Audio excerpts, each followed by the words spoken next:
Hola a todos, ¿cómo están? Hoy nos toca hablar de un tema muy complejo que es el de la evaluación. Y más aún en estas circunstancias de contingencia por la pandemia del coronavirus, y ya que las propuestas educativas están o estaban planificadas para la presencialidad y nos toca adaptarlas para ofrecerlas mediadas con TIC.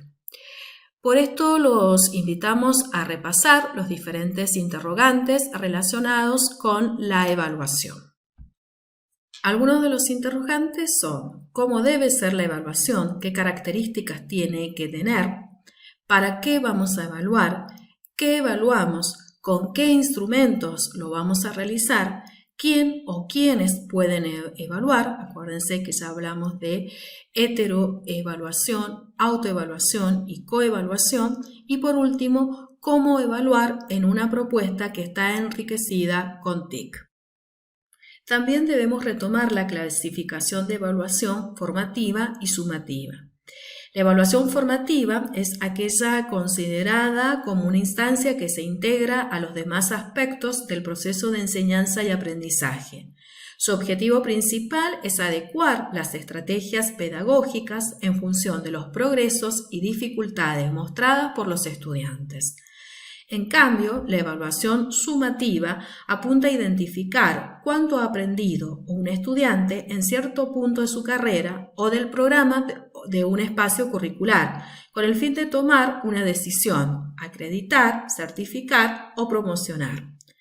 Por otra parte, tenemos 4 miradas o concepciones de la evaluación. La primera es la evaluación desde el aprendizaje. Aprender es conectar de manera significativa el conocimiento nuevo con el que ya poseemos. Debemos revisar nuestro programa o planificación. ¿Qué debería saber o saber hacer el estudiante al finalizar el cursado? Seleccionemos no más de 5 resultados de aprendizaje, indicadores de logro, capacidades o competencias. A partir de los resultados del aprendizaje, pensemos en los criterios de evaluación o de desempeño. ¿Cómo me demuestra el estudiante que sabe? ¿Cómo no me demuestra su saber hacer? Que estos criterios de evaluación deben ser relevantes, deben ser realistas. Podemos publicar los criterios de evaluación o de desempeño como rúbricas, lista de cotejos o escalas de valoración. En el nivel superior debemos conectar, encuadrar estos criterios de desempeño con la carrera, con el perfil profesional. Podríamos relacionar estos resultados del aprendizaje con el contexto real de trabajo o con la contingencia que estamos viviendo, pero de una manera proactiva. Por ejemplo, un ingeniero, un médico, un trabajador social. ¿Qué está haciendo en los comités de emergencia? ¿Qué podría hacer en los planes o proyectos para después de la pandemia? ¿Qué podemos proponer como profesionales para evitar que nuestros estudiantes, sus familias y la sociedad se conviertan en COVID? Estas preguntas o interrogantes nos pueden ayudar a armar proyectos, problemas, casos o incidentes, que son todos instrumentos de evaluación. Estas propuestas las podemos planificar con docentes de otras cátedras o espacios curriculares. Otra forma de entender la evaluación es la evaluación como aprendizaje. Esta dimensión enfatiza el uso de la evaluación como proceso de análisis y reflexión de las propias prácticas, es decir, en la metacognición de los estudiantes. Esto se puede hacer con portafolios, diarios de aprendizaje o bitácoras. En esta mirada de la evaluación incluimos entonces al estudiante como agente evaluador. Estamos hablando de la autoevaluación. Pero la evaluación es también evaluación para el aprendizaje. En la evaluación para el aprendizaje, el eje motor principal es la retroalimentación y el aprovechamiento que de ella realizan los estudiantes y los mismos profesores.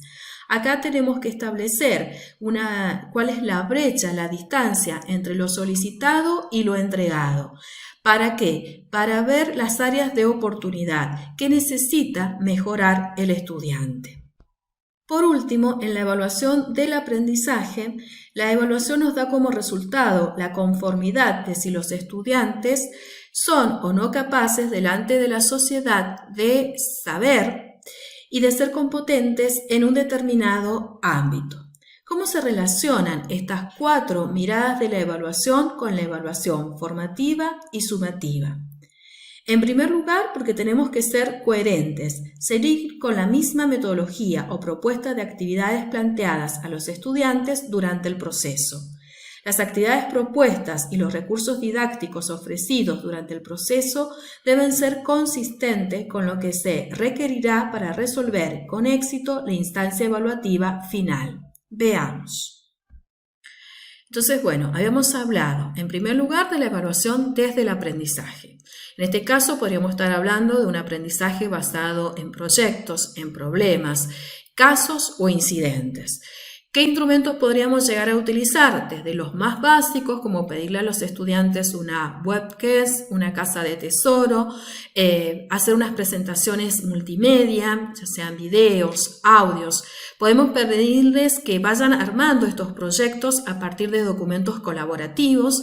Podemos pedirles presentaciones parciales de los avances, trabajos integradores encadenados. Cuando estamos hablando de estas propuestas que son colaborativas, acá también podemos incluir instancias de coevaluación. En el momento de la evaluación sumativa, esto podría llegar a ser una instancia final oral, donde los estudiantes tengan que hacer una defensa o una presentación de las diferentes producciones o de las conclusiones que han llegado de su proyecto.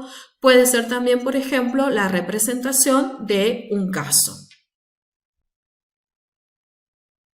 Después teníamos la evaluación como aprendizaje. ¿Qué actividades estábamos fomentando? La metacognición.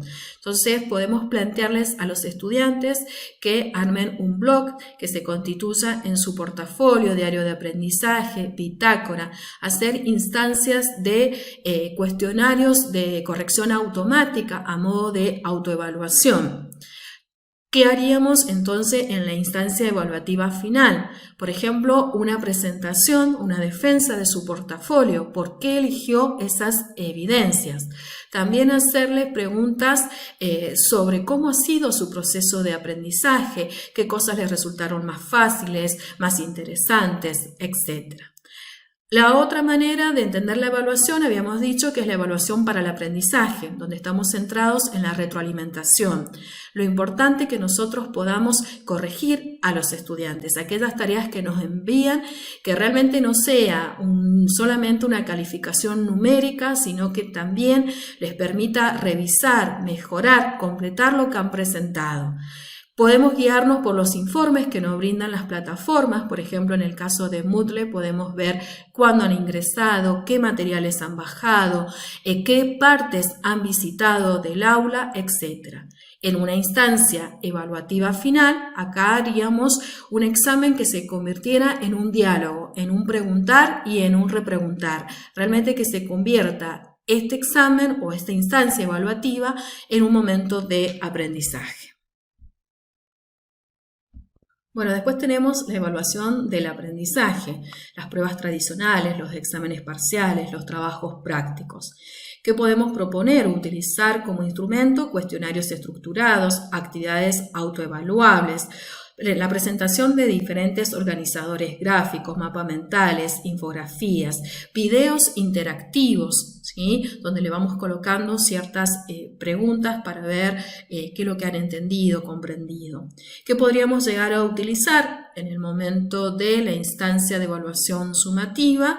Un examen final oral, un examen final escrito que podría llegar a estar estructurado en Moodle o en Google Formulario. También puede ser la presentación de la tesina, del concierto, de una muestra.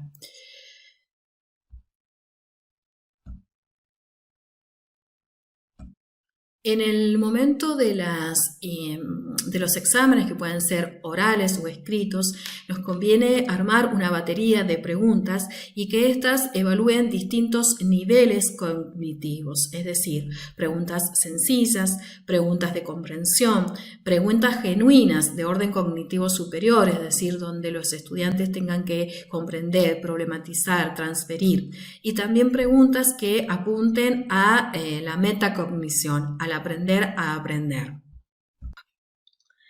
En las evaluaciones del aprendizaje o momentos de acreditación podemos usar las videoconferencias, en este caso todos con cámaras encendidas, pero sin invadir la privacidad del hogar de un estudiante. Se pueden grabar estas sesiones y también guardarlas a modo de evidencia o registro de la instancia. ¿Cómo deben ser las evaluaciones? Deben ser coherentes con el modo en que están planteados los procesos de enseñanza y aprendizaje. En esta instancia tan difícil que estamos viviendo, podemos y debemos usar el sentido común y la practicidad. Para lograr la confiabilidad y validez de las instancias evaluativas, es conveniente realizar un mix de propuestas, pero también debemos considerar la carga total de trabajo para los estudiantes, cuántas horas le insumen y las posibilidades reales en cuanto a la conectividad y acceso a dispositivos. El asunto sigue siendo pedagógico. ¿Para qué evaluar? ¿Qué vamos a evaluar? Para luego seleccionar los instrumentos y por último la herramienta o el escenario virtual que sea más apropiado. Para concluir, podríamos reflexionar que quizás la pandemia nos está ayudando a cambiar de perspectiva respecto a la evaluación para así mejorar algunas prácticas docentes.